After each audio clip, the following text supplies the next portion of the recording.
Hi అండి. ఇవాళ నా వంట స్పెషల్ వచ్చేసి రసం అండి. ఈ రసం అయితే హెల్తీ రసం అండి. టేస్ట్ అయితే సూపర్ ఉంటదనమాట. ఒకసారి నేను చూయించిన విధానంగా అయితే మీరు ట్రై చేయండి. ఇది పాతకాలపు నాటి రసం అండి ఇది.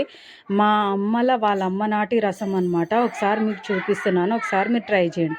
దానికి కావాల్సింది ధనియాలు, జీలకర్ర, ఎల్లిపాయ ఈ 3 రోట్లో వేసి దంచుకోవాలండి. ఇంకొక గిన్నె పెట్టుకోవాలి. ఆయిల్ వేసుకోవాలి. జీలకర్ర, ఆవాలు, పచ్చెనగపప్పు, మినపప్పు, ఎండుమిరపకాయలు, కరివేపాకు, కొత్తిమీర ఇవన్నీ వేసుకోవాలన్నమాట.